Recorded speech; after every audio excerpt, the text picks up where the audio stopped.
A rift tore open above a forsaken manufactorum, a wound in the firmament that wept green light into the polluted sprawl of an imperial hive. Through that fracture descended a figure wrapped in regal robes over bone-white armor, an undead monarch hurled from another reality into the grimdark foundry of the 41st millennium. His skeletal visage, framed by the ornate crown of the sorcerer king, surveyed the towering spires and smoking stacks with calm certainty. There was no sound save the keening of the warp as the fissure closed behind him. No celestial choir greeted his arrival, only the distant thrum of macro-reactors and the mournful groan of Gothic megastructures. The Overlord of Nazarick stood alone in a world that knew only war, and the weight of ages hung upon his shoulders. His crimson eye flames narrowed as he extended a gloved hand, feeling the currents of necromantic energy that swirled like unseen rivers through this corrupted realm. The air tasted of iron and ozone. Souls whispered faintly at the edges of his senses, not the vibrant spirits of the living, but echoes bound to machinery and chains.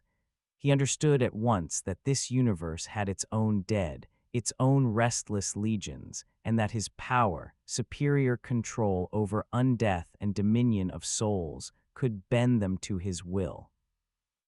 With deliberate care, the Lich King floated down onto a cracked promenade strewn with rust and debris. Servitor drones turned their blank optical sensors toward the newcomer, but did not halt their ceaseless labors.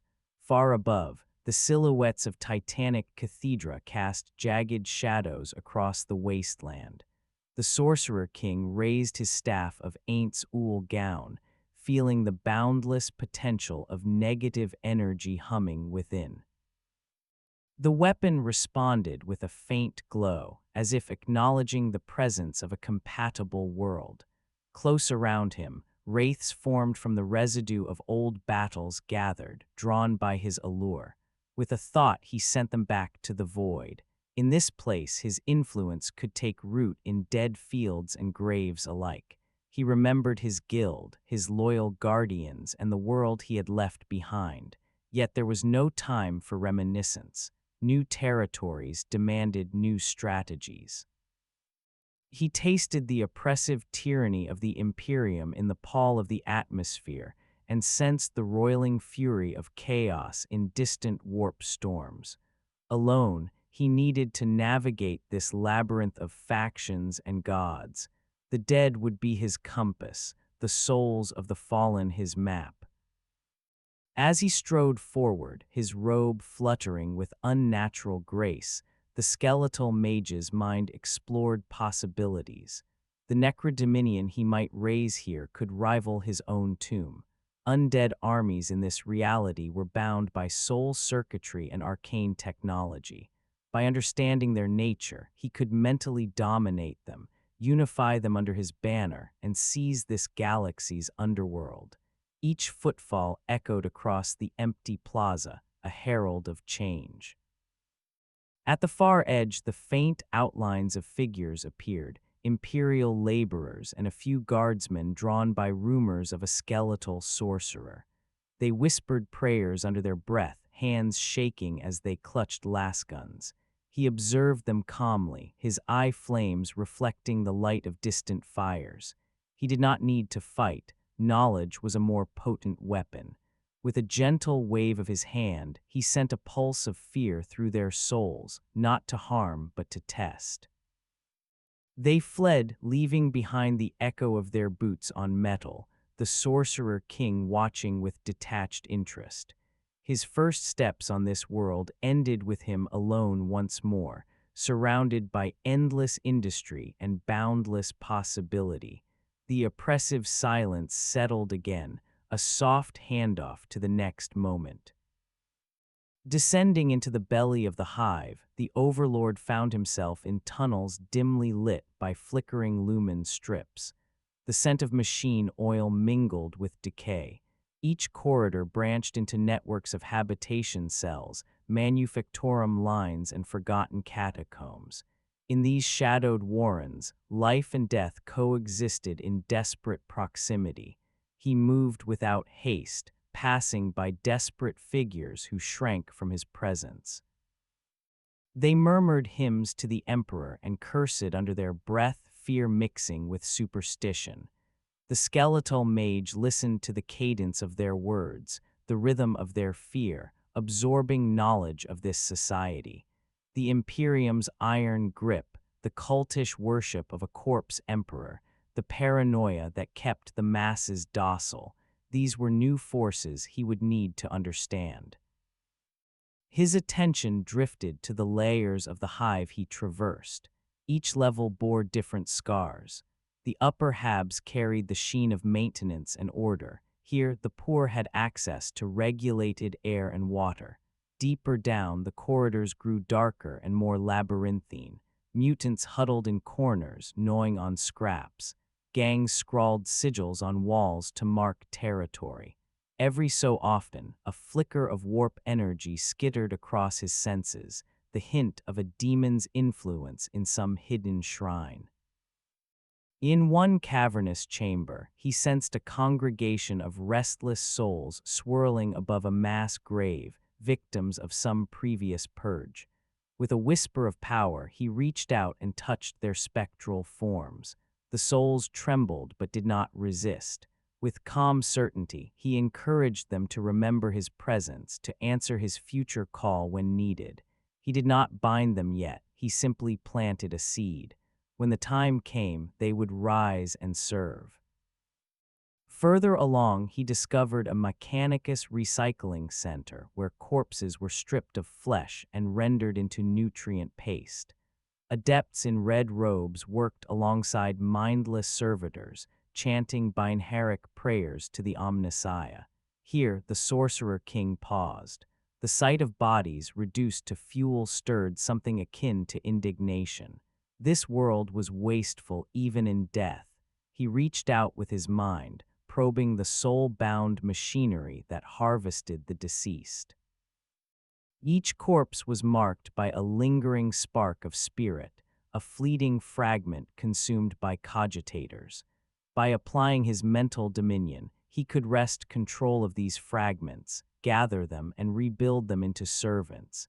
As the Mechanicus adepts continued their work, unaware of his interference, the Lich quietly extracted a handful of souls and bound them to his will. They flickered into existence as translucent figures clad in aged armor. He directed them to scout the surrounding passages and return with information. Under his breath, he marveled at the ease with which he could build an army in this world. He needed only to harvest what the Imperium squandered.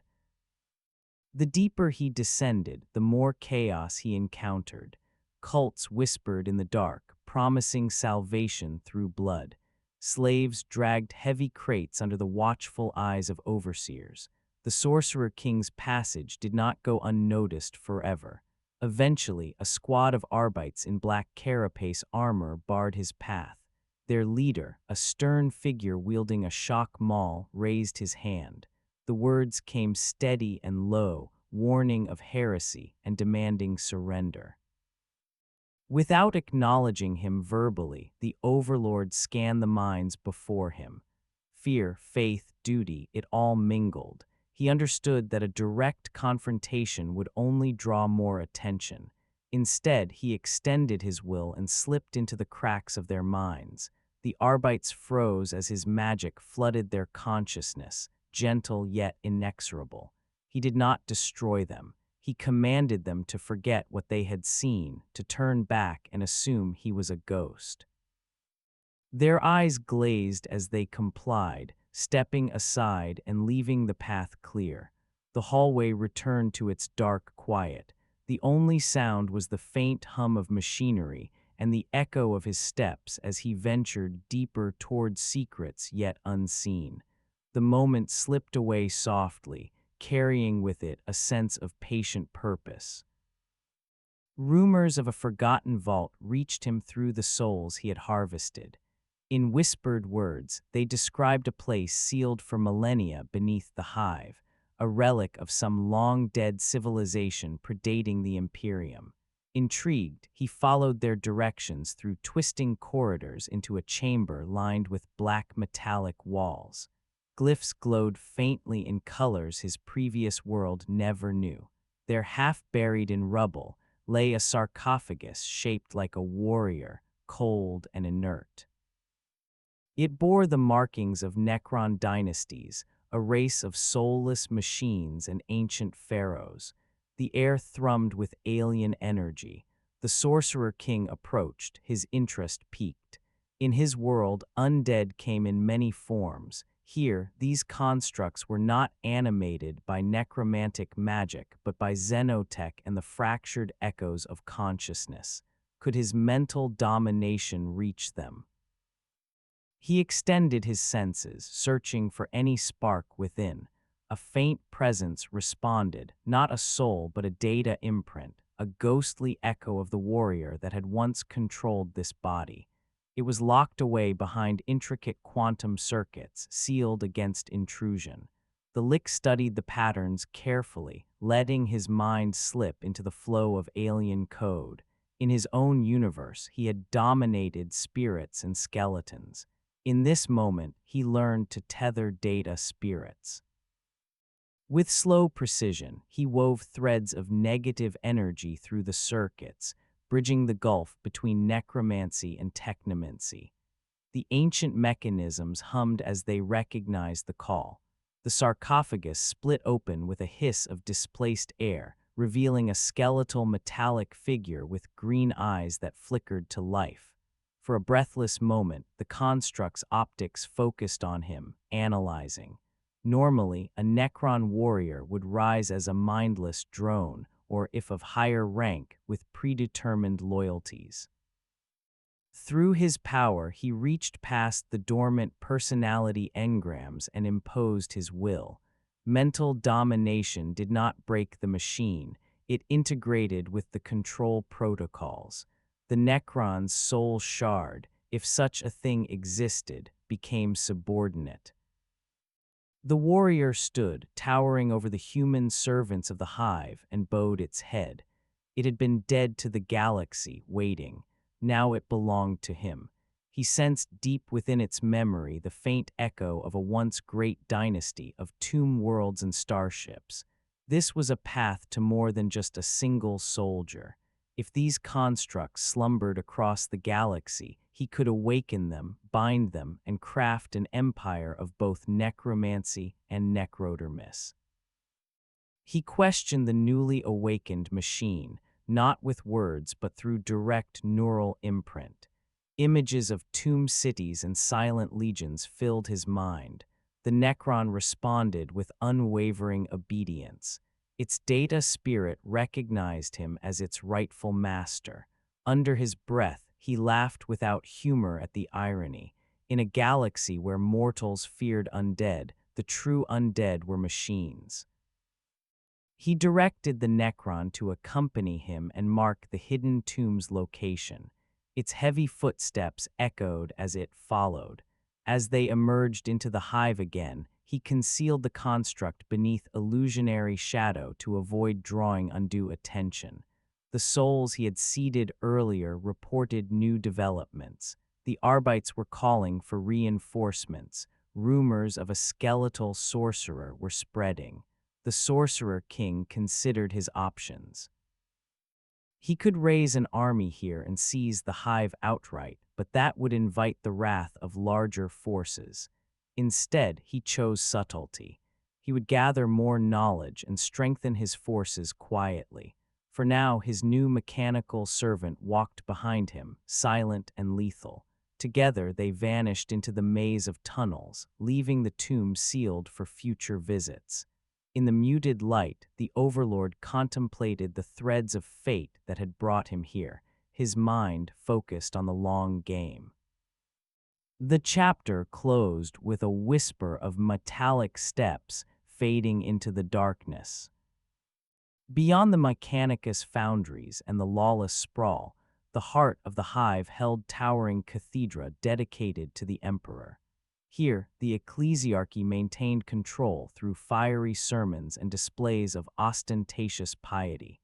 Incense smoke filled the air, carrying with it the heavy scent of devotion. Stained glass windows depicted saints and crusades, bathing the interior in kaleidoscopic light.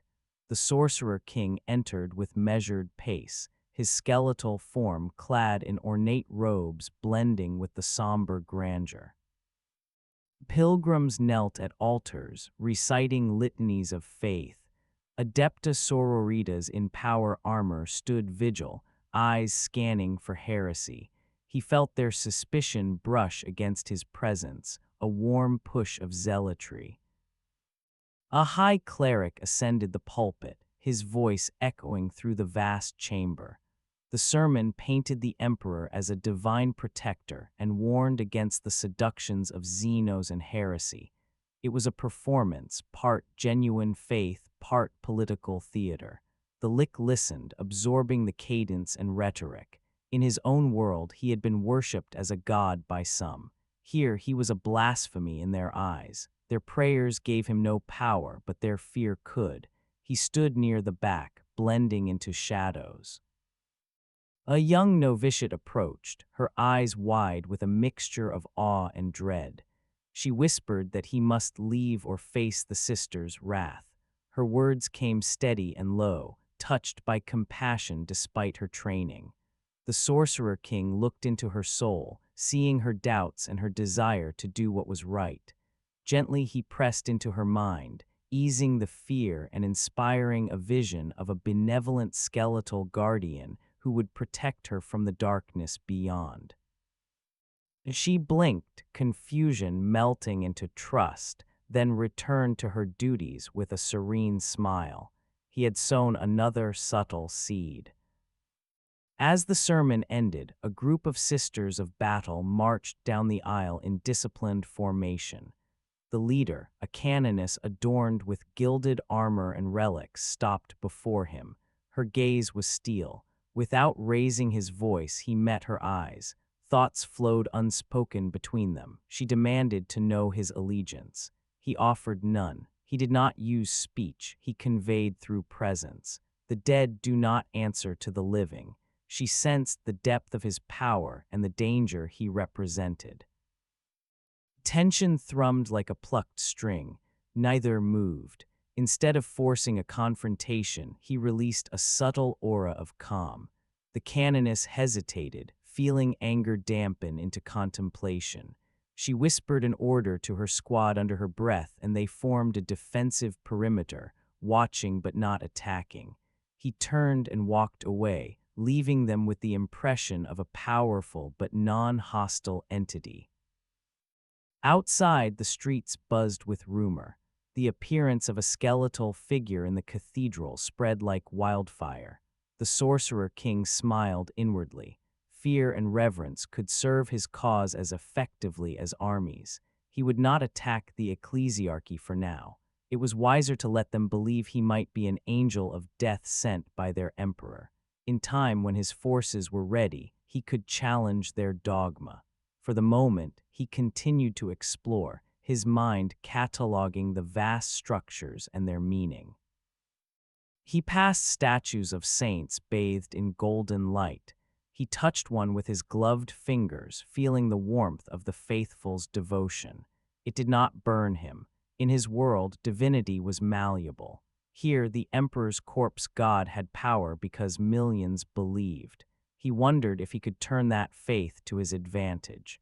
His journey through the cathedral ended as quietly as it began, leaving only the echo of his footsteps and the lingering scent of incense. The chapter closed with a soft breath, as if the hive itself exhaled. In a secluded chamber deep within the hive, the sorcerer king began to test the limits of his unique ability. Surrounded by bones harvested from Mechanicus processors and the metallic skeleton of the Necron warrior, he stood at the center of a ritual circle etched with sigils drawn from both Nazarick and this new world. He reached into the reservoir of negative energy within his staff, and focused it into his mind. The goal was not merely to raise dead bodies. He aimed to establish mental dominance over the undead state of mind and soul in this universe. He had always possessed absolute control over his servants in Nazarick. Here, he needed to adapt. Around him lay 6 cadavers taken from the depths of the hive, fallen enforcers, miners, and a cultist. Their souls lingered faintly, tethered to the material plane by trauma and unresolved purpose. The lick extended his consciousness, weaving threads of necromantic energy into each corpse. Normally, resurrection would be a simple matter of infusing negative energy to animate them. This time he sought deeper connection. His mind touched theirs, not to read thoughts, but to impose his will. He felt their confusion, their pain, their last memories of life. With calm certainty, he asserted himself. His presence became the axis around which their souls would orbit. One by one, the corpses stirred, eyes opened, glowing with pale green light. Their mouths moved, trying to form words, but no sound emerged. He spoke directly into their minds, instructing them to stand, to listen, to obey. They complied, rising like marionettes on invisible strings. Yet this was not mere puppetry. Through his mental dominion, he sensed their individual essences. He could alter their perceptions, inspire loyalty, quell fear. These undead were not mindless, they were extensions of his will. The Necron warrior observed, its own soul shard resonating with the process. Ainz considered its nature. Could he apply this mental dominance to machine souls as well? He reached out with a thread of energy, linking his mind to the construct's digital consciousness. Layers of encryption and ancient protocols resisted him. He pressed gently, not to overwrite, but to harmonize. Slowly, the barriers weakened. The machine recognized him not only as master by command, but as the center of its existence. Its loyalty deepened. The lick withdrew with satisfaction. He realized that mental domination across different forms of undeath might enable him to unify disparate factions, Necrons, Imperial zombies, lost spirits. The possibilities expanded exponentially. Days, though time in the hive blurred, passed as he refined his control. His small cadre of undead servants grew. The souls he had harvested from the recycling center returned with information. They reported a Hirdek cult experimenting on dead bodies to create servitor zombies. They whispered of a strange psychic beacon emanating from above, calling souls to the Astronomicon. The Sorcerer King weighed these reports. Each piece of information was a stepping stone. He extended his mental network, reaching farther. In a moment of daring, he pushed his awareness into the warp itself, searching for wandering spirits. He sensed the swirling fury of chaos, the presence of demons, and the faint calls of the Emperor's light. He withdrew, knowing that to tarry too long in that sea would risk corruption. For now, he focused on the physical. In quiet moments, he remembered his guardians back in Nazarick, their loyalty, their personalities, and used those memories as templates for the undead here. He imbued his new servants with purpose beyond simple commands. He taught them to scout, to report, to act with initiative. Through mental linkage, they could share senses, forming a network that expanded his awareness. As he worked, he felt a sense of calm satisfaction. This world might have been designed for endless war, but he would bend it to his will. The souls whispered, the Necron stood sentinel, and the ritual circle pulsed with green light. When the time came, his mental dominion would be as a net cast across entire battlefields. The section ended with a soft pulse of energy, like the beating of a heart. In the lower depths of the hive, where warp taint permeated the walls and the air hummed with the whispers of unclean gods, a group of chaos cultists had taken root. They painted their skin in crimson spirals and carved sigils into flesh. Their rituals drew power from the raw pain of sacrifices. Their chant echoed through the tunnels like distant thunder. The Sorcerer King, guided by his network of souls, found their lair. He approached with caution, his undead entourage trailing like shadows. The presence of chaos was a familiar scent from another universe. Demons of his world had been enemies and tools. Here, the warp's manifestations were different yet kin. Entering the chamber, he observed the scene with detached interest. A heretic priest stood before a blood-stained altar, arms raised. Behind him, a swirling portal of ruddy light flickered. A human sacrifice bound to the altar writhed in agony. Around them danced cultists, their voices merging into a cacophony that reverberated in the skull. For a moment, the Lich considered allowing the ritual to proceed and then claim the summoned demon, yet he sensed that the tear could grow uncontrollable. He decided to intervene. He lifted his staff, releasing a wave of necrotic force that rippled through the chamber. The cultists staggered, their bodies shuddering as their life force faltered. With calm certainty, he sent his undead forward. They moved with unnatural grace, silent and lethal. The Necron warrior fired Gauss blasts that reduced screaming cultists to ash. The revived Hive enforcers used shock batons and Law's pistols to incapacitate rather than kill on his command. He wanted to harvest souls intact. The heretic priest, sensing his ritual under threat, shouted a curse that merged with warp tongues. The portal expanded dangerously, and a clawed hand began to reach through. The Sorcerer King acted swiftly. He extended his mental dominance toward the priest's soul. For an instant, he felt the tug of chaos, a seductive whisper promising power. He ignored it, focusing instead on the priest's mind. He crushed it like brittle glass, turning the man's will to ash. The priest's body jerked, hands dropping. The ritual faltered. The portal shuddered and began to collapse. Meanwhile, he directed the freshly dominated cultists to turn on their comrades. Under his control, their knives found new targets. Chaos turned upon itself. As the last cultist fell, the Sorcerer King approached the dying portal.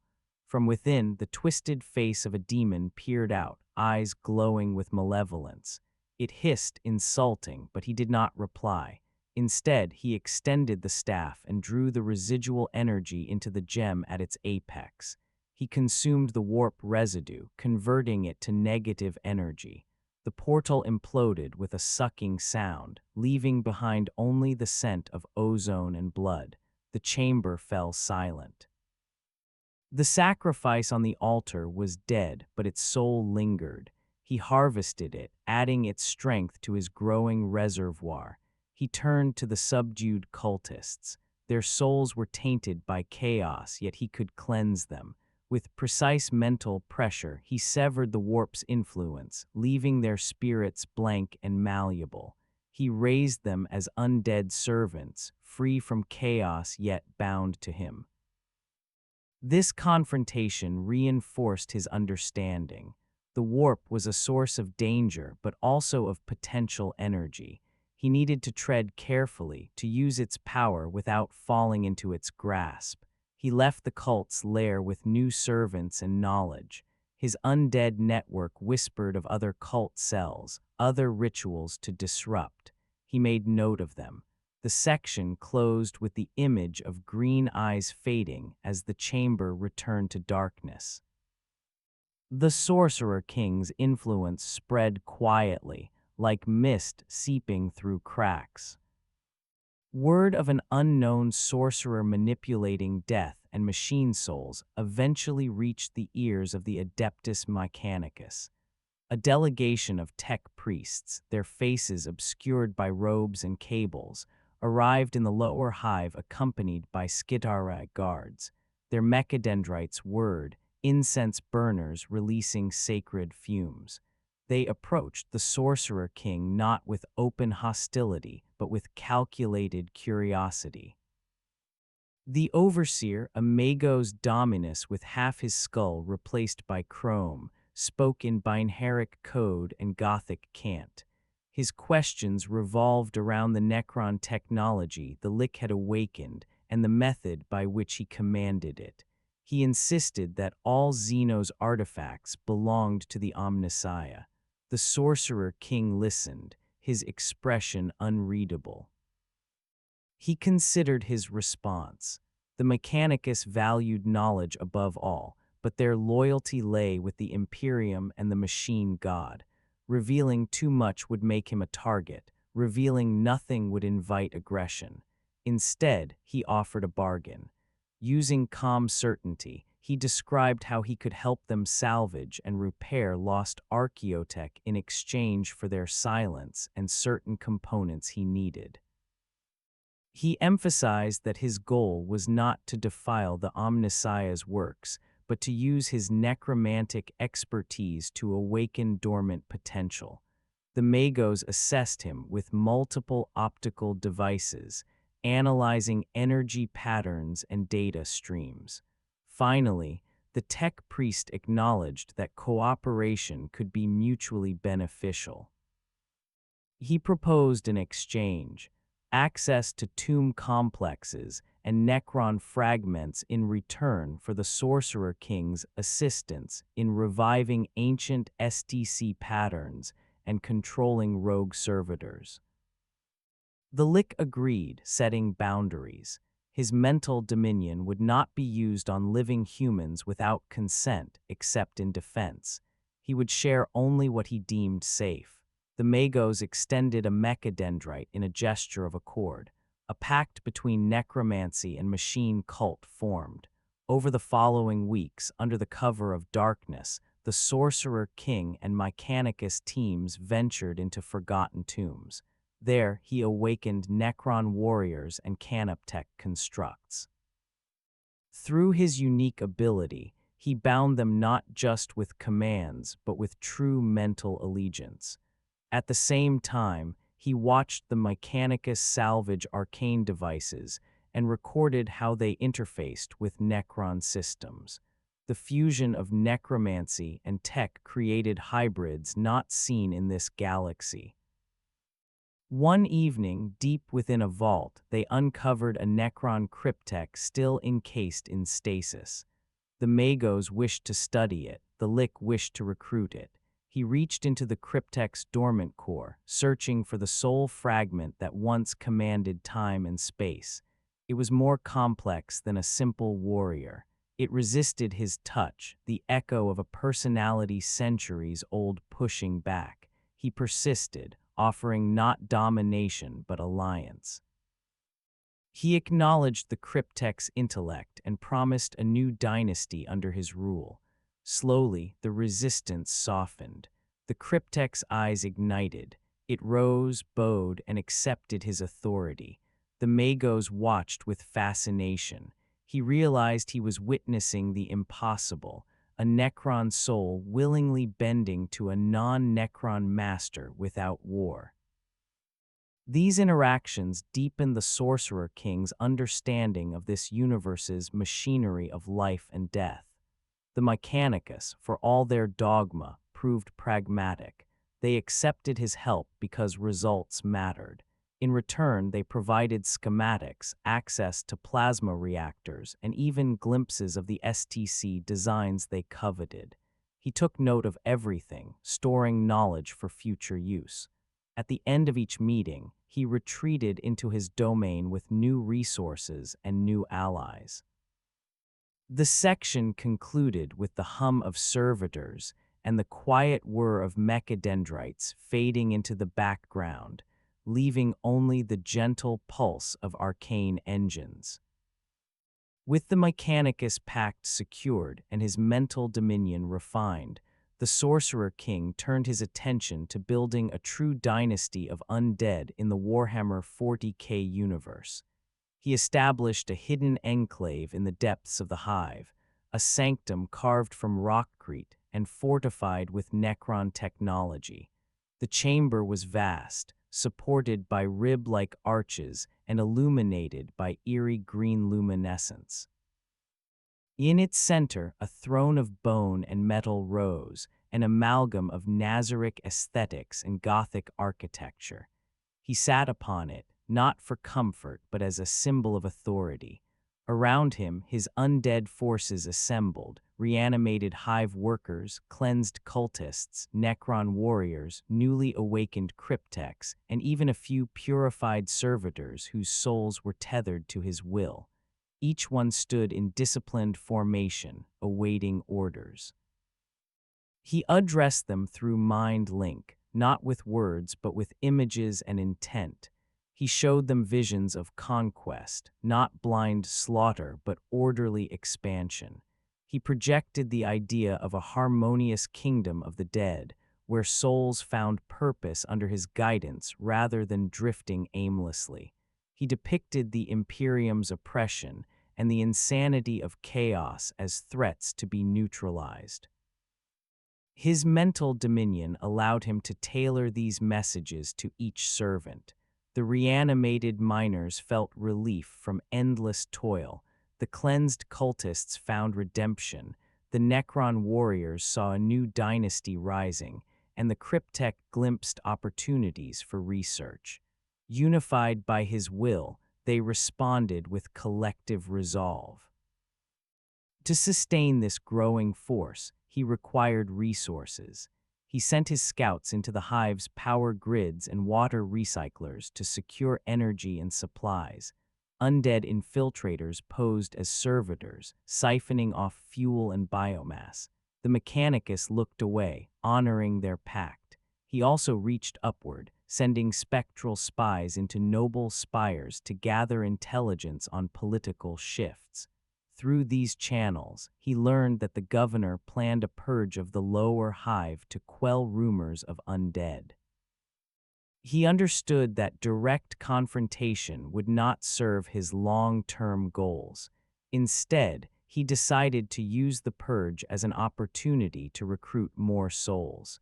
He planted instructions in the minds of his servants. They would protect the innocent, harvest the dying, and avoid harming those who could be useful. As days blended into cycles, his dynasty expanded. He experimented with fusing Necron and human undead components. Using his mental dominance over machine souls, he guided a cryptech and a tech priest in creating a hybrid, an armored construct powered by a human soul but encased in necrodermis. The result was a silent guardian with the agility of a human and the resilience of a Necron. He named it Lazarus. It became the first of a new cadre of elites within his army. Each success deepened his understanding of this world's metaphysics.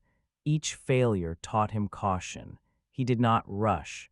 Unlike the Imperium with its constant need for immediate results, he planned for centuries. He considered the loyalty of his servants. Mental domination ensured obedience, but he desired genuine loyalty, reminiscent of his guardians back home. He cultivated it by granting individual purpose. The Necron warrior became his chief of security. The cryptech oversaw research. The revived enforcer trained new recruits. Their spirits grew more vibrant under his attention. They began to offer suggestions, to anticipate his needs, to think creatively within his guidelines. This pleased him. A kingdom of the dead did not have to be stagnant. It could be dynamic, evolving under his direction. The section closed with Ainz rising from his throne, looking out over his army as the green light bathed them. In his mind, the grand strategy began to unfold, the future stretching before him like a vast plain waiting to be shaped. The purge of the lower hive began without warning. Sirens wailed, Vox casters blared orders, and squads of the Astra Militarum descended in armored transports. They wore flak armor and carried lasguns, their faces set in grim determination. Commissars accompanied them, bellowing oaths and reminding them of their duty. Orders were simple: cleanse the lower levels of any heretical presence. The Sorcerer King watched from the shadows as Imperial Guardsmen advanced, their boots kicking up dust. He weighed his options. Direct assault would bring down the wrath of the Imperium. Retreat would forfeit valuable territory and souls. Instead, he chose a third path: strategic engagement. He ordered his undead scouts to lure isolated squads into ambush points while avoiding larger formations. His servants moved with eerie coordination, ghostly footsteps echoing softly. One squad of guardsmen entered a wide chamber, unaware of the trap. They found themselves surrounded by fallen bodies of cultists arranged like macabre sculptures. A faint green mist filled the room. As they raised their weapons, the corpses rose silently, eyes glowing. The guardsmen opened fire, Law's bolts burning into reanimated flesh. The Sorcerer King observed through the eyes of his undead. He felt the sting of each shot as if through phantom limbs. With calm certainty, he directed his minions to press forward, absorbing fire while closing the distance. When the first guardsman faltered, a Necron Gauss blast pierced his chest. Panic rippled through the squad. Commissar barked orders, but the situation was already slipping. A Lazarus construct emerged from a hidden alcove, moving with fluid grace. It disarmed a guardsman with a single strike, then slammed him into a wall. The fight was swift and brutal. The Sorcerer King intervened personally, stepping out of the shadows. The guardsman hesitated at the sight of the imposing lick. He extended his hand, projecting a wave of fear and paralysis into their minds. Their legs locked, their fingers failed to pull triggers. He moved closer, his robes whispering over debris. He spoke into their minds without using his voice. He promised them survival if they surrendered, promised a future beyond the Emperor's uncaring regime. Some resisted, their faith too ingrained. Those he let fall. Others, in the face of death and the weight of his presence, relented. He bound them gently, converting their souls into loyal undead while preserving their memories. Those who surrendered but retained their humanity he allowed to leave, their minds wiped of his location. He would not turn all enemies into servants. Choice enhanced loyalty. The wider purge continued. The Sorcerer King did not aim to stop it entirely. He focused on minimizing his losses and maximizing his gains. He directed his network to rescue civilians from indiscriminate Imperial fire. Many of these civilians, grateful and awed, pledged themselves to him willingly. He harvested the souls of those he could not save. The Imperial Guard, for its part, reported encounters with an unknown skeletal entity who protected the weak and killed only when provoked. Rumors spread quickly through the ranks. Some whispered of a ghostly saint, others of a heretical necromancer. Commissars executed a few soldiers to quell talk, but whispers did not die easily. The section concluded with the Sorcerer King withdrawing into his sanctum, reflecting on the complex dance between aggression and benevolence. The soft glow of his throne chamber offered respite, but his mind remained active, planning the next move. No act in the Imperium went unnoticed for long. The same whispers that had reached the Mechanicus eventually reached the Inquisition. A rosette-bearing agent arrived quietly in the hive, flanked by stormtroopers in cloaks. The woman's eyes were hard, and her aura crackled with psychic potential. She moved like a dagger, unseen until the moment of strike. The Sorcerer King learned of her arrival through his spectral network. he knew that the Inquisition's gaze could not be met lightly. Their power to declare exterminatus or to send Deathwatch kill teams was absolute. He needed to assess whether confrontation or evasion would serve him best. He observed from a distance as the Inquisitor interrogated locals, extracted information from terrified officials, and executed suspected collaborators. Her name, gleaned through whispered conversations, was Inquisitor Selene. Her presence exuded authority. Psychers around her strained, their minds sensing unnatural energy even as they tried to focus on their tasks. She carried a bolt pistol engraved with purity seals and a force sword shimmering with warp power. The Sorcerer King respected her as a worthy adversary. He decided to reveal himself on his terms. He arranged for rumors to direct her toward an abandoned chapel deep in the hive. There, he prepared an environment that limited her advantages. He wove wards to dampen psychic energies and placed his most loyal constructs in hidden positions. When Selene entered the chapel, the air grew heavy. Flickering candles cast long shadows across dusty pews. The Sorcerer King stepped from the altar's darkness, his eye flames casting green light. He spoke without vocal cords, his words resonating directly in her mind. He told her he sought to cleanse the hive of chaos and to create order where the Imperium failed. He acknowledged her duty, but asked whether her duty truly aligned with the Emperor's will when it meant destroying potential allies. She responded with skepticism, her lips tightening. She had seen too many heretics claim noble intent only to betray. She lifted her force sword in warning. The Lick did not attack. Instead, he let his aura envelop the chamber. He allowed her to feel the souls under his care. Pain eased, despair turned to calm.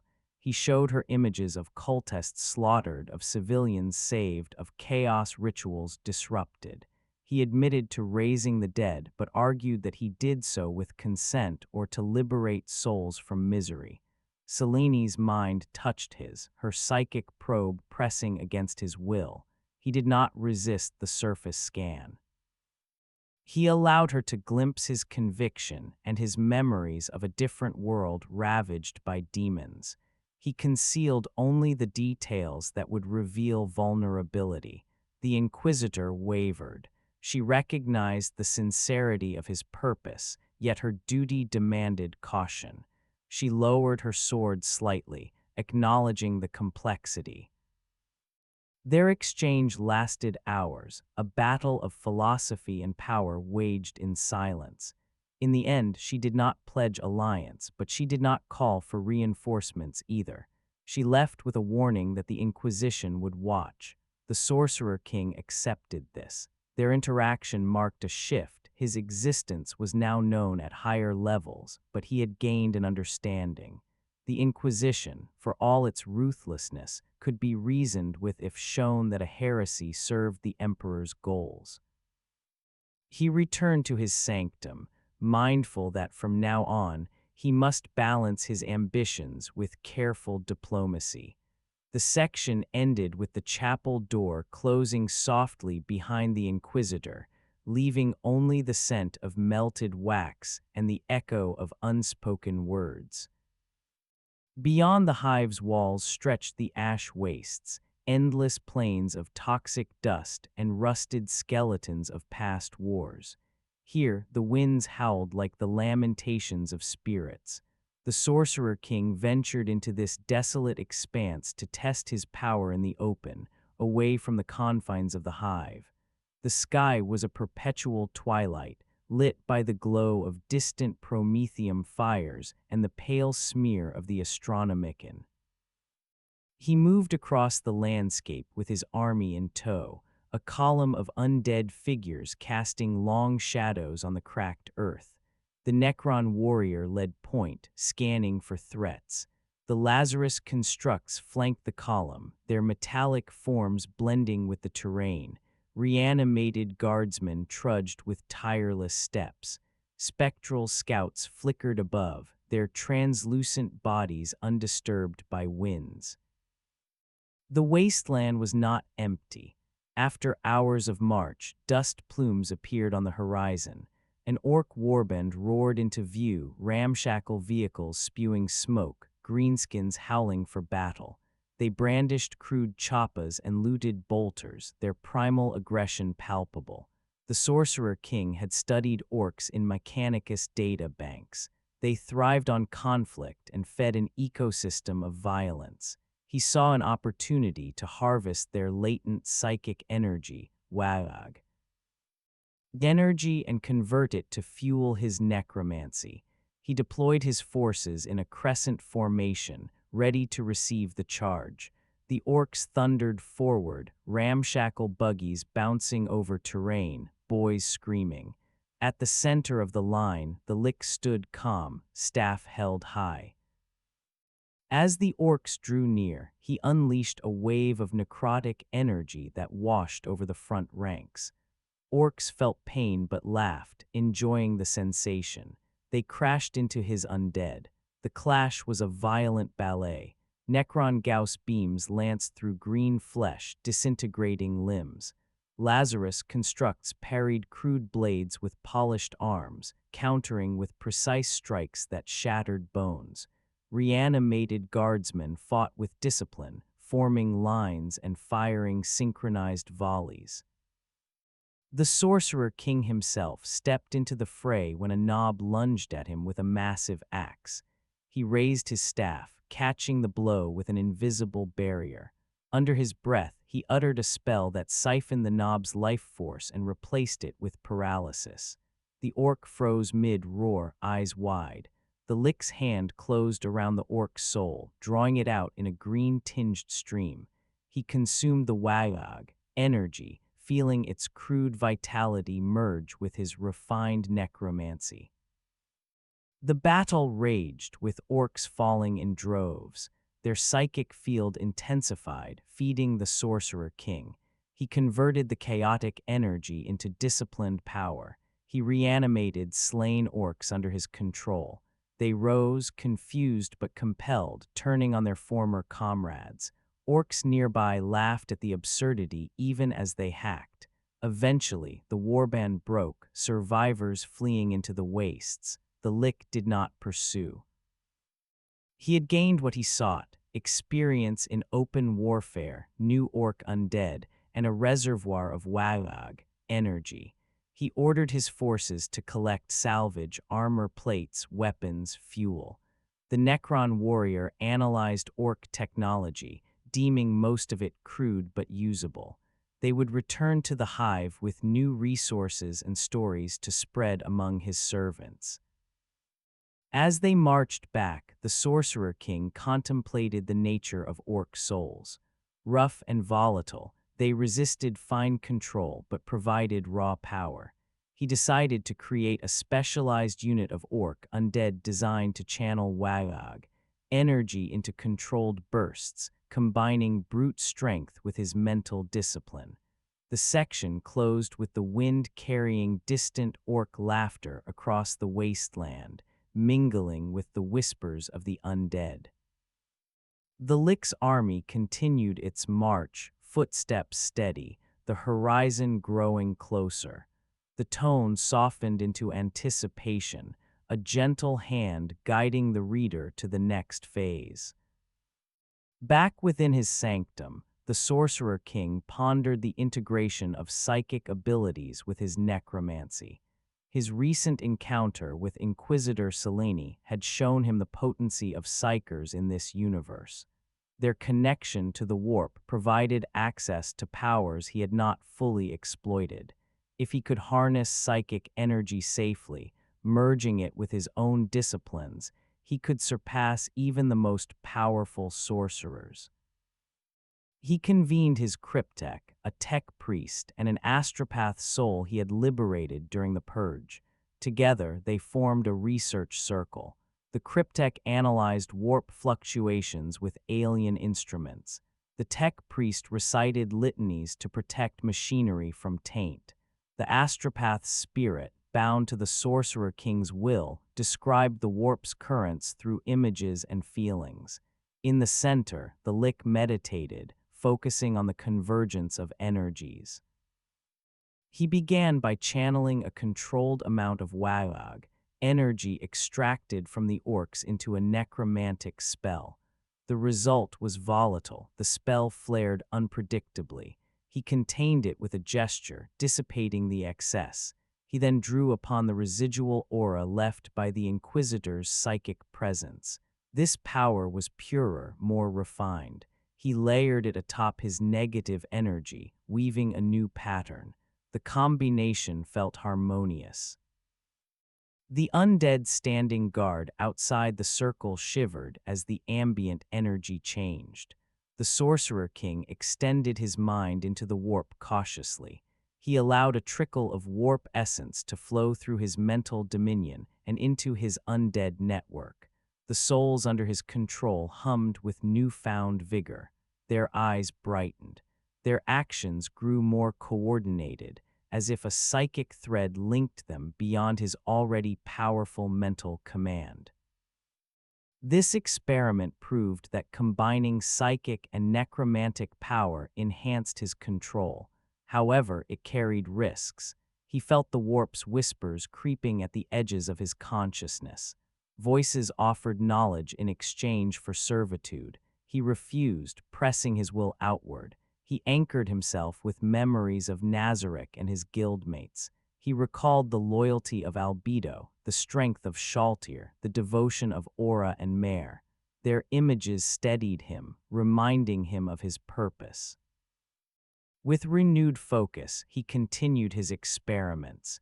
He discovered that psychic energy could be used to cleanse tainted souls before binding them, removing chaos influence more efficiently.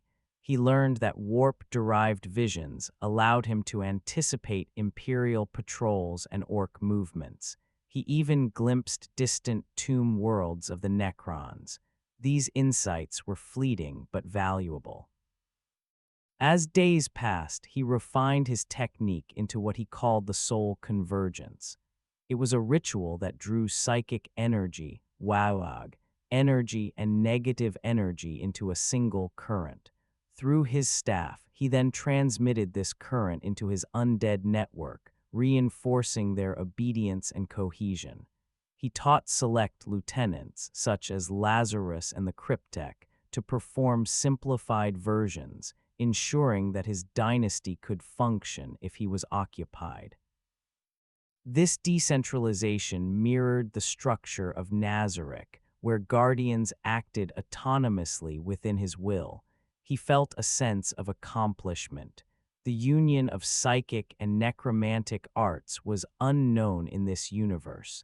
He had created something new, something formidable. He also considered the ethical implications. He was not an indiscriminate tyrant. In his own world, he had learned to care for his subjects. Here, he sought to minimize suffering. He resolved not to abuse psychic power to torment souls beyond necessity. He would use it to protect his forces and to weaken his enemies. The section concluded with him sitting upon his throne, his eye flames dimmed in contemplation. The green glow of the chamber intertwined with a faint violet shimmer, the physical manifestation of his new ritual. It pulsed gently, like a heartbeat echoing through eternity. The time came to test the full might of his growing army. Whispered intelligence revealed a chaos warband assembling outside the hive, led by a champion of Khorne. They intended to breach the hive's defenses and turn the entire city into a slaughterhouse for their blood god. The Sorcerer King understood that allowing such a force to succeed would destabilize the region and draw attention from the Imperium and the Inquisition. He decided to confront them openly and demonstrate his power.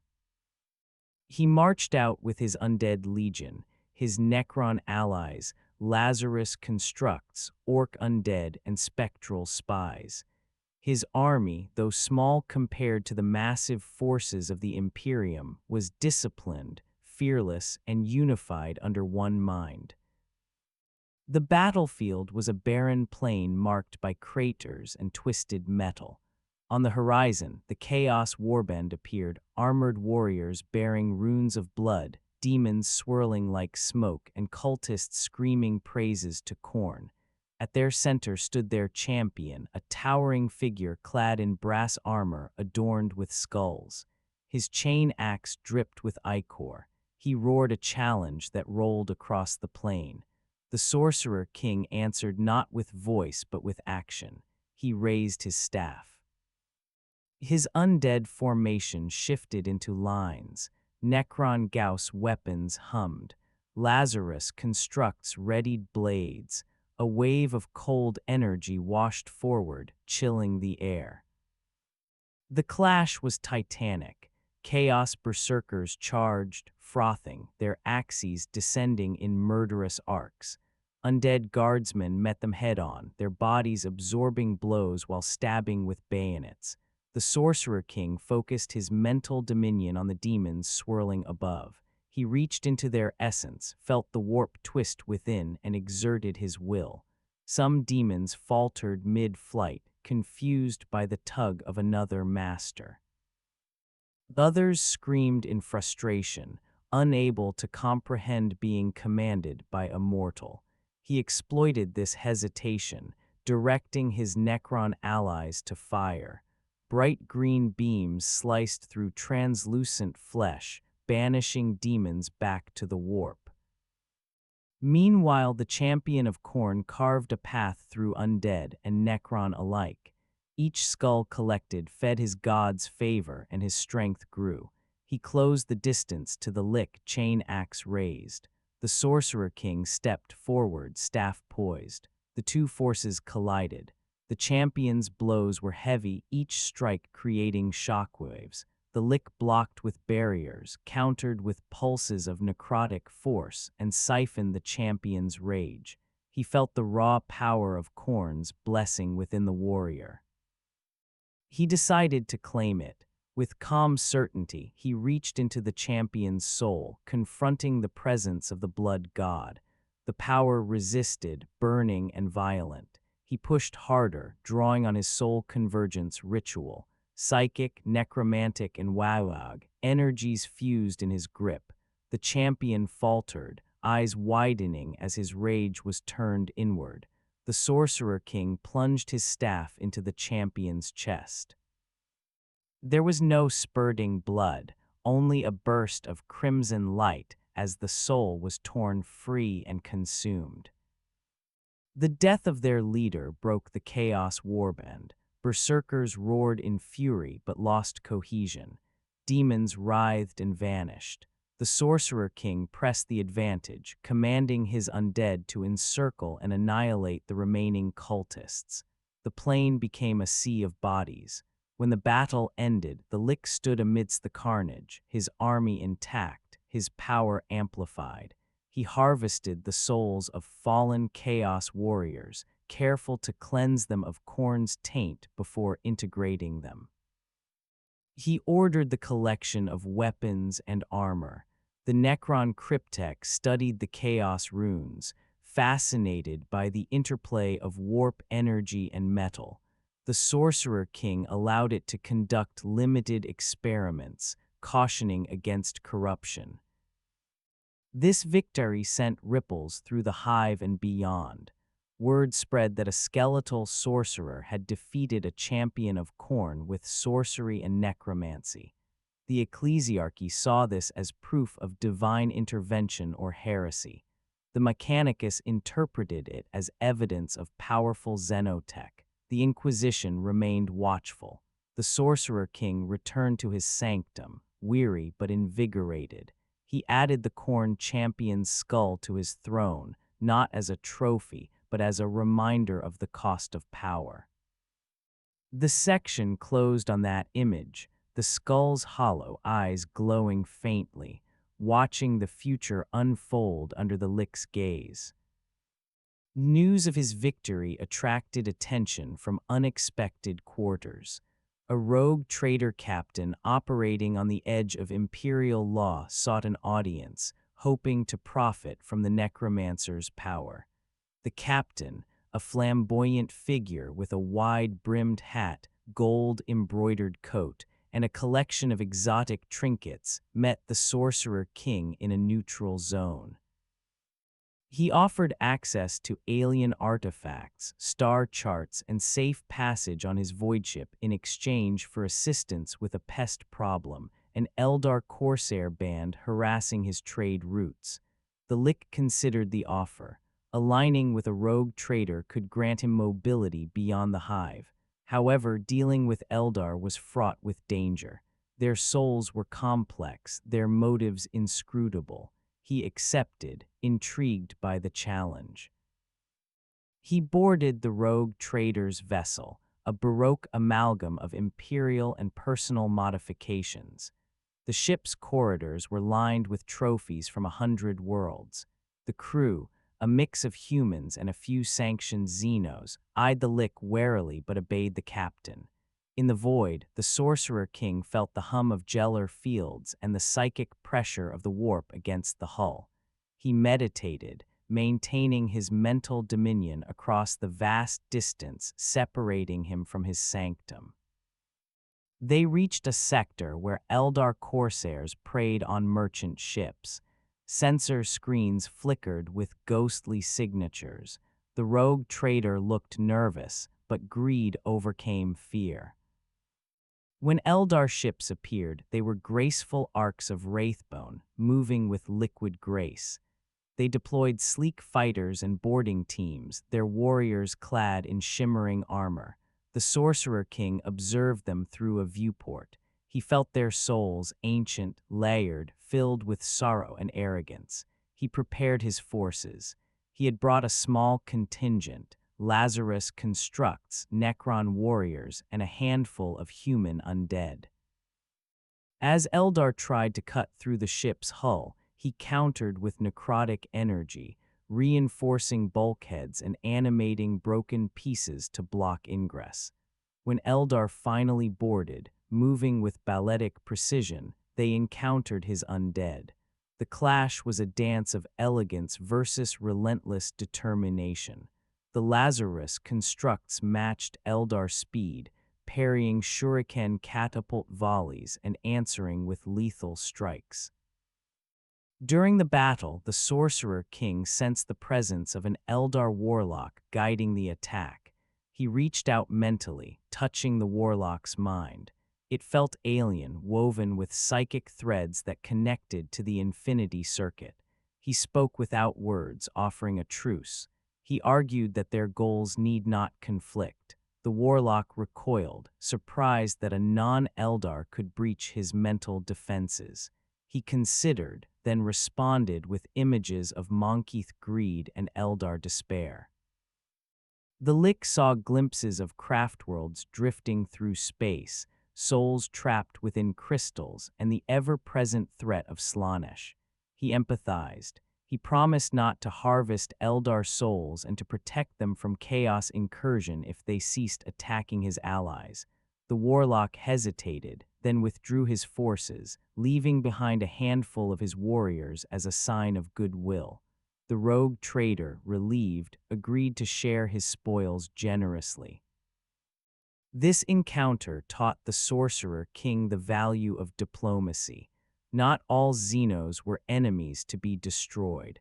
Some could be useful allies or at least neutralized through dialogue.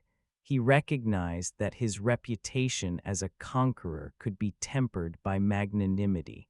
He also realized the complexity of Eldar souls made them unsuitable for mental domination, better to respect their autonomy. He returned to the hive with new resources, star maps marking forgotten worlds, and the beginnings of a network beyond the planet. The rogue trader remained a cautious ally, bound by mutual benefit.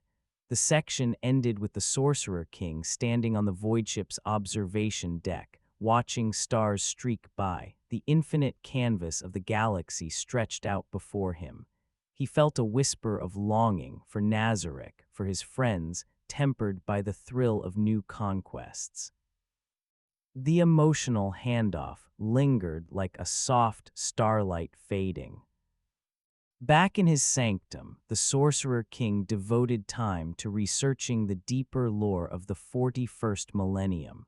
Through the rogue trader, he acquired a cache of forbidden texts, copies of pre-heresy documents, fragments of Eldar scripture, and even a scrap of a Necron cryptic inscription that referenced the war in heaven.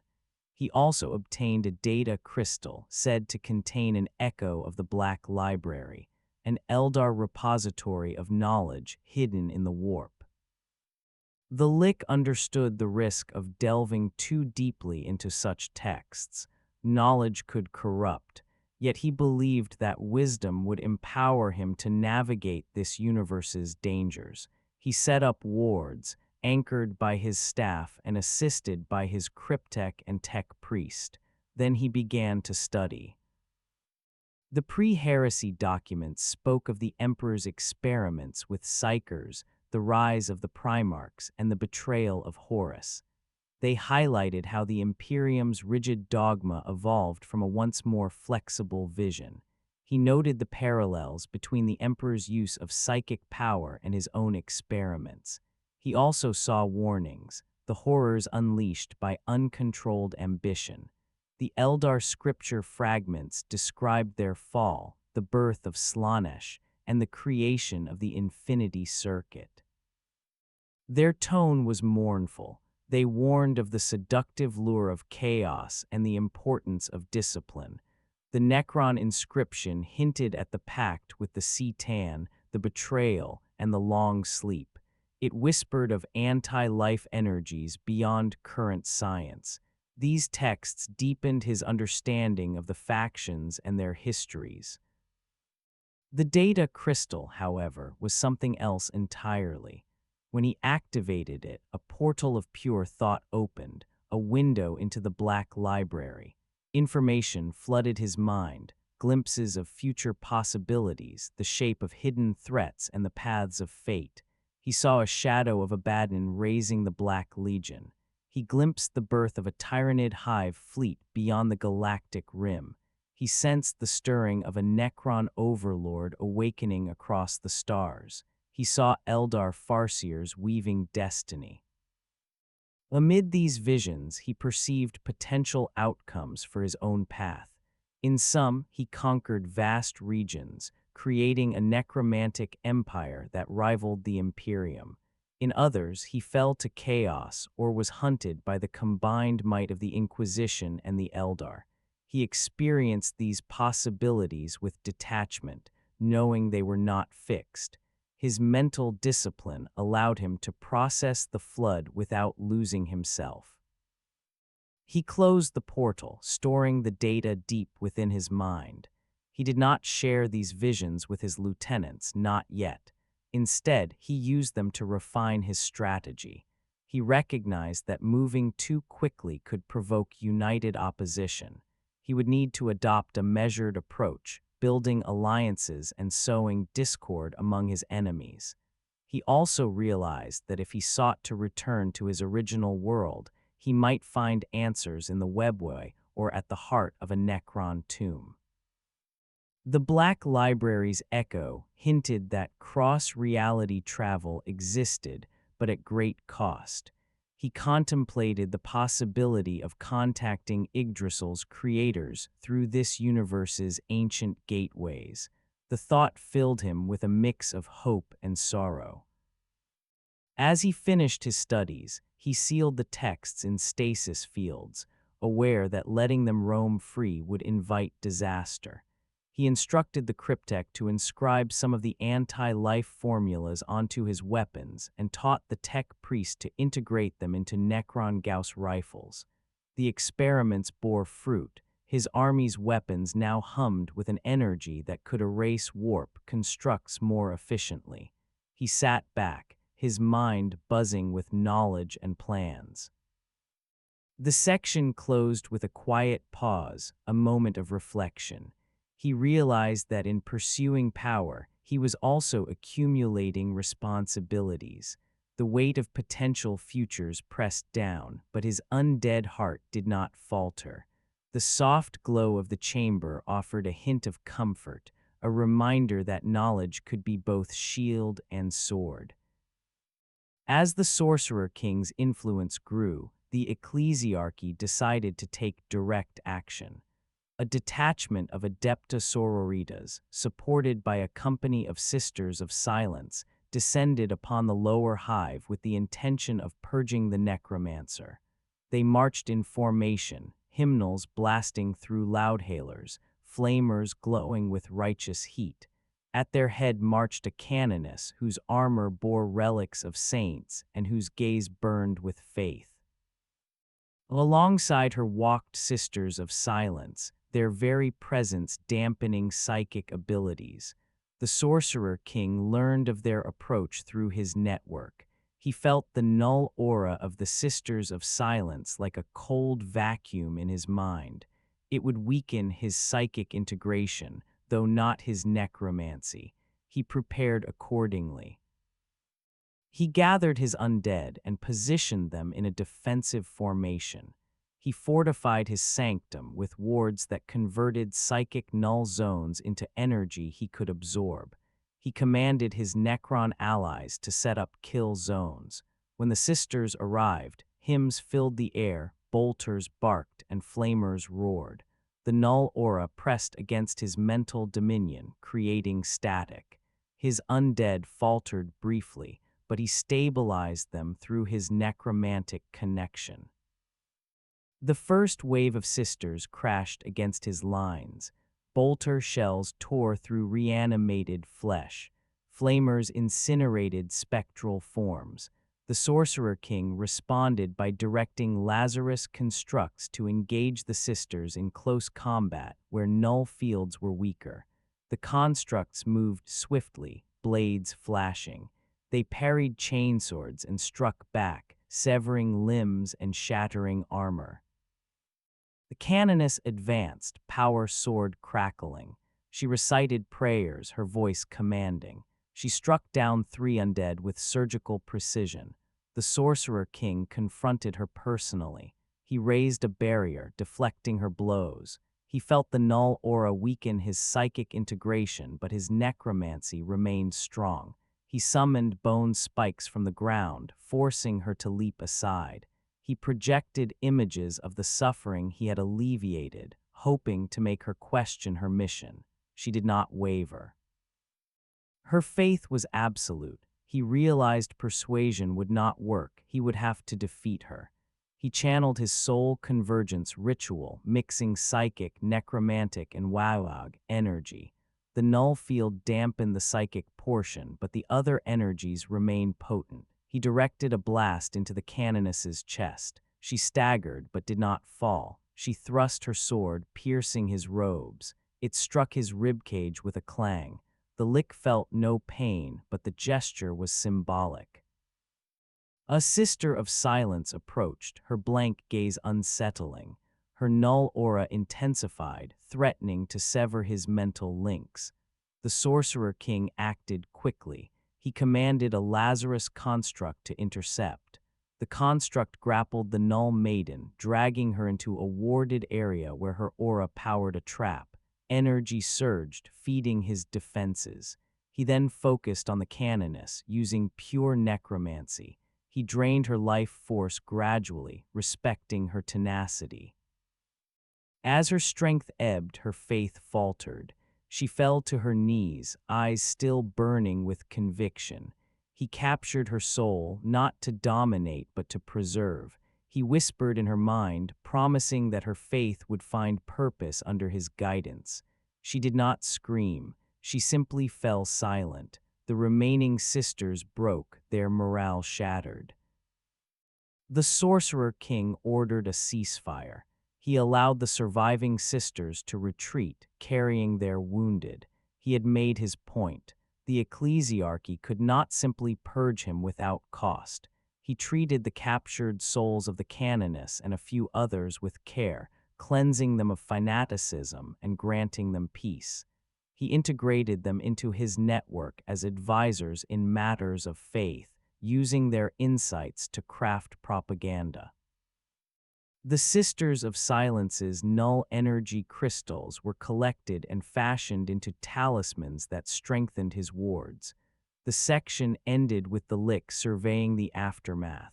Flames smoldered, incense hung heavy, and the hymns faded into echoes. He felt no triumph, only a deepened resolve. The soft handoff came as the last hymn died away, replaced by a distant hum of machinery. His victory over the Sisters of Battle drew the interest of other factions. In the Underhive, outlaw gangs saw him as a potential patron. In the wider galaxy, a small cabal of renegade psychers reached out, seeking refuge from the Black Ships. The Sorcerer King convened a council inviting representatives from these disparate groups. The meeting took place in his sanctum, a chamber alive with green light and adorned with trophies.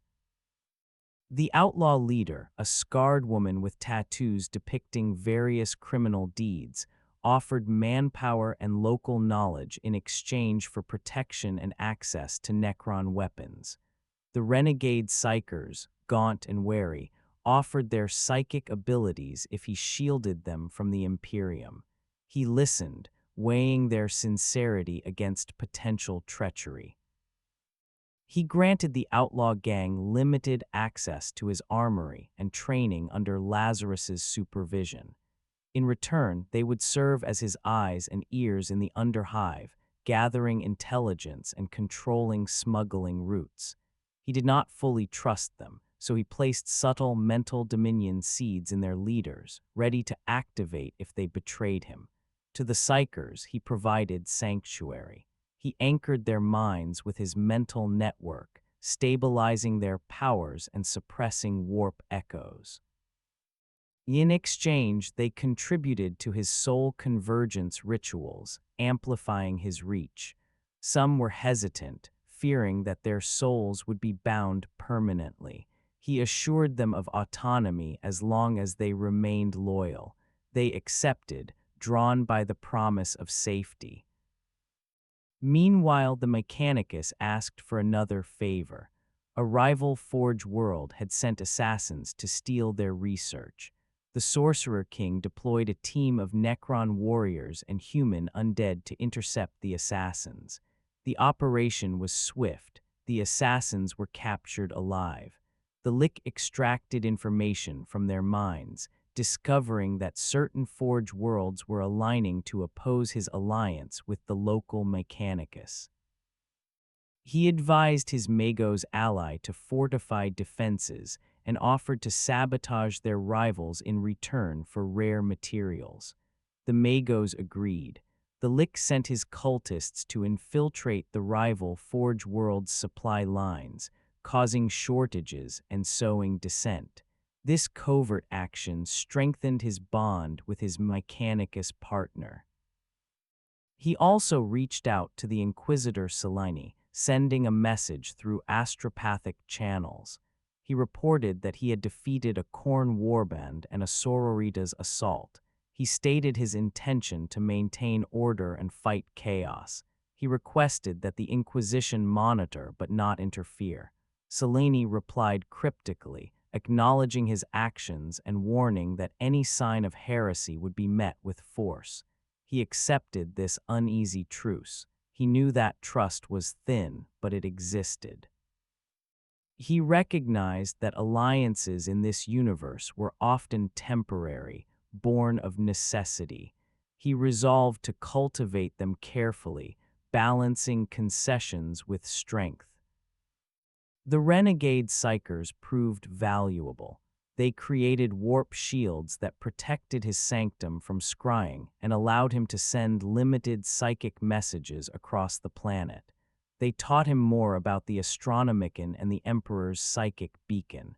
They speculated that if he could link his necromancy to that beacon, he might influence souls across the Imperium. He considered the implications. Such power could alter the balance of the galaxy. He cautioned patience. For now, they would strengthen his local holdings. The section concluded with the council dispersing, each group returning to their duties. The soft, emotional handoff lingered as a sense of cautious optimism mingled with the ever-present tension of deceit. The Lick stood alone for a moment, his thoughts turning to the greater game beyond the hive. The relative calm did not last. High above the hive, Imperial Navy ships entered orbit. Vox traffic crackled with orders. An Imperial Guard regiment prepared for deployment. Through his astropathic channels, the Sorcerer King learned that a Lord General had decided that the Necromancer represented a threat too great to ignore. Exterminatus was not yet declared, but a full-scale assault was imminent. The Lick knew he could not withstand the full force of an Imperial crusade alone. He had allies, but they were local and limited. He needed to buy time and inflict enough casualties to deter further action. He prepared his defenses. He integrated his alliances. He sent messages to Inquisitor Selene and the rogue trader, requesting assistance or at least delaying tactics. As drop ships filled the sky, fire streaking, the Sorcerer King's forces took positions. Necron warriors lined barricades, Gauss weapons ready. Lazarus constructs took to high ground. The outlaw gang fortified choke points, mines laid. Psychers gathered in the central chamber, ready to reinforce the soul convergence ritual. The Mechanicus dispatched Skidara cohorts to protect their interests. Even the renegade Eldar corsairs sent a small contingent, honoring the truce. The air vibrated with anticipation. The first waves of guardsmen landed, supported by armored sentinels and artillery. Commissars barked orders. Battle cannon shells exploded against walls. Heavy bolters spewed fire. The hive shook. The Lick responded with coordinated volleys. Gauss beams sliced through armor. Necromantic spells raised barricades and summoned bone serpents from the ground, tangling tank treads. Psyker shields deflected mortar rounds. Outlaws unleashed plasma guns. The battle was fierce. The Sorcerer King moved across the battlefield like a wraith, reinforcing weakened positions, absorbing souls of the fallen, and redirecting energy to his network. He avoided direct confrontation with mass tanks. Instead, he targeted command squads and communications. He sent spectral assassins to infiltrate guard command posts, sowing confusion. He sent a message to the Lord General through the mind of a captured officer, projecting an image of the battlefield littered with bodies. He offered terms: withdraw and avoid further bloodshed, or face annihilation. The Lord General, proud and bound by duty, rejected the terms. He ordered his forces forward, vowing that no abomination would stand against the Emperor's will. The Sorcerer King sighed inwardly. He had hoped to avoid unnecessary slaughter. He adjusted his strategy. He directed his Necron cryptek to activate an experimental weapon, a phase pulse emitter that temporarily dephased sections of the battlefield, causing enemy soldiers to sink through solid ground. Guardsmen cried out as they fell into darkness. He ordered the renegade Eldar to strike at artillery positions, their swift strikes neutralizing heavy guns. He unleashed his Ork undead, whose ferocity startled human troops. He used the soul convergence ritual to amplify fear, causing entire squads to break and flee. As casualties mounted, discipline faltered. Commissars executed deserters, but morale sagged. After days of relentless fighting, the Imperial assault stalled. The Lord General faced a choice: commit more troops and risk a quagmire, or withdraw and regroup. Inquisitor Selene, observing from orbit, sent a message advising caution. She argued that the necromancer had fought chaos and protected civilians, that he might be turned to the Emperor's service or at least used against greater threats. The Lord General begrudgingly ordered a ceasefire. He justified it as a tactical withdrawal. He planned to call for reinforcements and a reassessment. The Sorcerer King allowed the Imperial forces to leave, instructing his own to hold fire. He sent a message of gratitude to Selene, acknowledging her role. He knew this reprieve was temporary, but it gave him time. The battle's aftermath left the hive scarred. Smoke hung heavy, bodies littered streets, souls whispered. The Lick walked among the fallen, harvesting, cleansing, and consoling. He felt weary. War without end took its toll, even on an undead being. He retreated to his sanctum, his throne waiting. He pondered his next move. He had defended his domain, but at great cost.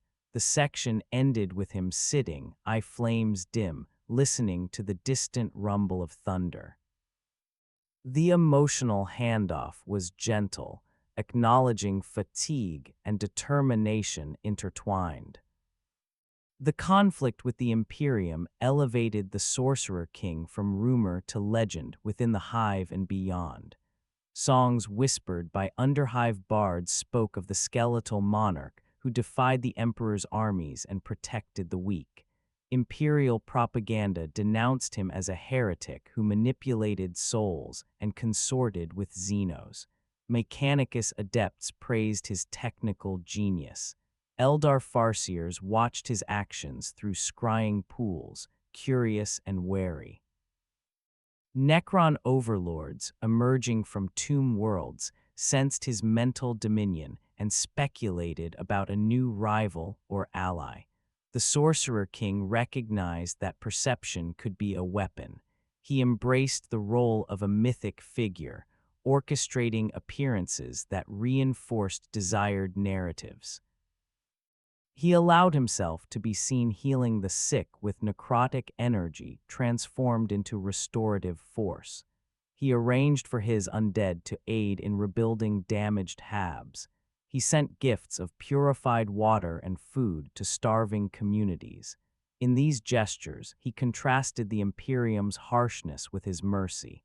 At the same time, he held grand ceremonies in his sanctum, where he displayed trophies of defeated chaos champions and recited oaths of protection to his followers. Through mental dominion, he amplified the emotional resonance of these events, binding souls to his cause. He encouraged the formation of a cult that venerated him not as a god, but as a guardian. He gave it a name, the Covenant of Eternal Equilibrium. It preached balance between life and death, order and freedom. It welcomed humans, Xenos, and machines alike. The Covenant grew rapidly. It attracted outcasts, those disillusioned with the Imperium and those seeking purpose. The Adepta Sororitas attempted to infiltrate and dismantle it, but their agents were identified by the Sorcerer King's mental network and either converted or sent back with false information. The ecclesiarchy condemned the Covenant as heresy, but their protests fell on ears tired of suffering. The Inquisition debated whether to intervene. Inquisitor Selene argued for observation. Another Inquisitor advocated for extermination. The High Lords of Terra received